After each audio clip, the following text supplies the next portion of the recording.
liggéey te liggéey bi nga ñëw gisal sa bopp mais nga ñëw aussi ñi nga xamante ne ñoom la nekkal ñoom ci seen bopp ñu seede ko donc loolu dafay tax yow mi nga xamante ne bi yéen a ko seq sa xol da ciy sedd. Donc vraiment je tenais avant le directeur général lui-même à féliciter et à remercier M. Baldé et à le féliciter vivement pour tout ce qu'il est en train de faire.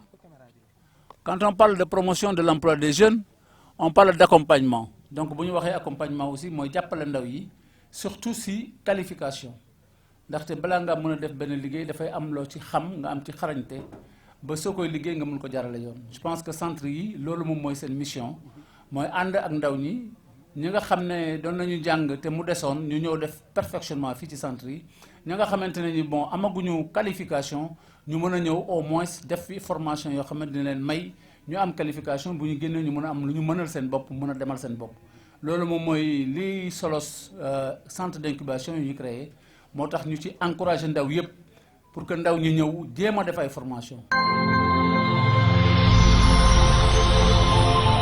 L'inauguration des infrastructures que l'ANPEJ a mis en place avec ses partenaires. Donc après Milord, nous voilà ici à Richard Toll pour inaugurer 2 centres d'incubation dans le domaine de la transformation des produits halieutiques et dans le domaine de la mécanique. Donc je pense que c'est une très bonne nouvelle parce que vous n'êtes pas sans savoir que le problème majeur de la jeunesse, c'est le problème de l'employabilité. C'est-à-dire les gens, il y a beaucoup de jeunes qui sont sur le marché de l'emploi et qui n'ont pas de qualification. Et ces centres d'incubation permettront à ces jeunes de la zone de pouvoir venir être incubés ici, c'est-à-dire de se former en contact avec un matériel de dernière génération, avec des formateurs, pour avoir un métier et même pour pouvoir créer une entreprise par la suite. Donc c'est le sens de notre visite aujourd'hui. Je suis venu avec le président du conseil de surveillance, mon grand frère M. Timbo, M. le maire qui est ici présent, représenté par M. Khan, les représentants des jeunesses locales, Obama, M. Pape Matar et les autres, Ablaï Sedi, etc. Et les présidents des deux chambres qui étaient là aussi, chambre de métier et chambre de commerce. Remercier tout le monde, tous les acteurs qui participent à la mise en place de ces programmes-là. Parce que si c'est que l'ANPEJ seulement, ça ne va pas être facile. Mais nous avons les élus locaux, notre chère maman là aussi qui est là, qui a beaucoup aidé à la mise en place, le monsieur Ndiaye, le formateur, et tous les autres acteurs qui participent d'une manière ou d'une autre, de loin ou de près, à la mise en place de ce programme-là. C'est vrai, l'ANPEJ est la structure qui pilote tout ça, mais nous sommes accompagnés par les élus locaux, par les autorités au niveau local, par les personnes de ressources qui nous accompagnent, bien sûr en collaboration avec notre représentant ici, M. Baldé, qu'il faut féliciter au passage du travail remarquable qu'il est en train de faire.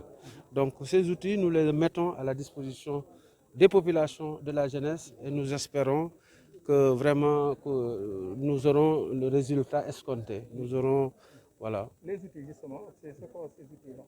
Non, c'est des outils dans la mécanique et dans la transformation des produits halieutiques. C'est 2 centres d'incubation. Produits locaux, oui, tout ça. Donc, c'est les outils que nous avons vus tous ensemble avec la visite et qui permettront aux jeunes de s'accommoder, de s'acclimater à ces outils-là qui seront en quelque sorte des endroits où on se forme, mais où aussi on produit. Parce que ici, notre maman vient de me montrer des produits qui ont été confectionnés ici. Transformation céréales. Donc, ils peuvent vendre ça, faire entrer de l'argent, mais également, ils peuvent prendre des jeunes avec eux ou d'autres, peut-être pas des jeunes, mais des gens qui ont besoin d'être formés dans la manière de faire cela. Et donc, c'est en cela que les centres d'incubation sont importants. ndax sant yàlla rek di sant yàlla bu baax di nuyu ñëpp ñi nga xam ne ñoo fi nekk commencé ko par ak maire bi nga xam ne moom moo ñu accueillir moom monsieur Kane représenté ko déjà di féliciter maire bi si nomination bi nga xamante ne kóolute bi nga xam ne président am na ko ci moom ba def ko directeur général SAPCO di ñaanal ki fa nekkoon yàlla defal ko jàmm moom aussi yàlla defal ko jàmm may ko succès ci liggéey bu bees bi muy sumb ci réewam di ñaan yàlla dafa ñu jàmm ñun ñëpp.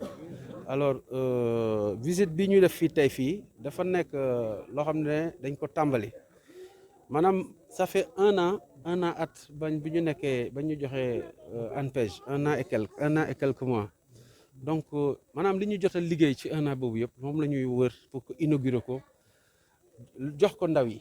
gis ngeen tey Mbilor tey si suba gis ngeen lañ fa gis lu dal xel la loolu bi ñu jógee Mbilor ñu ñëw fii tey Richard Toll ak ñaari centre d'incubation yoo xamante ne dañ ko livré nga xamante ne jeunes yi dañ ciy nekk di ci liggéey di ci formé wu di ci liggéey di ci jëriñu donc mu nekk loo xamante ne dafa am solo ci xeex chômage parce que chômage bi lu ci bare dafa am jeunes yoo xamante ne ci ñun lañ bokk ci réew mi lañ bokk te nu ñu amee droit ak yelleef ci réew mi ñoom noonu lañu ak yelleef ci réew mi donc même suñu amul formation état daf leen war a taxaw donc centre yi ñu def nii fii am na Tamba am na Mbour am na un peu partout su soobee yàlla fii ak ay diir di ngeen gis yoo xam ne yeneen inauguré nañ ko muy ci centre muy ci ferme yeneen ferme parce que am nañ ferme Silane bu mel ni bu gën a parfait sax ak ferme Malewna ak ay boulangerie yoo xamante ne 7 boulangerie yoo xam ne dañ ko war a ñoom ñëpp ci at bi lañ ko def ak yeneen yoo xam ne def nañ ko yoo nga xam ne ANPEJ daf koy def investir xaalisam totalement ba pare jox ko jeunes yi pour ñu mën ko jëfandikoo. fii ci Richard Toll moom mbirum mécanique la ak transformation. waaw fii Richard Toll mbirum mécanique la ak transformation des produits locaux. Linguère am nañ fa boobu benn en lait produit laitier ak yeneen donc te su soobee yàlla dinañ fi développer yeneen programme avec la coopération andalouse financement bi pare na donc on va mettre des centres de compétences dans la zone ak Dagana ak yooyu. donc mu mel ni rek daal ñu ngi ci tànku liggéeyal askan wi ak ndaw yi ci loolu moo tax ñu nekk fii ci loolu la ñuy dox ci soobee yàlla lu ñu ci man dinañ ko ci def voilà suñu aqula taala dinañ ko ci def ñaan yàlla may ñu kattanan ñu yàlla aussi boole ñu ak nit ñi nga xam ne fu ñu ci gox-goxaan yi bu ñu gën a mën a ànd pour gën a mën a liggéeyal ndaw ñi maa ngi leen gërëm di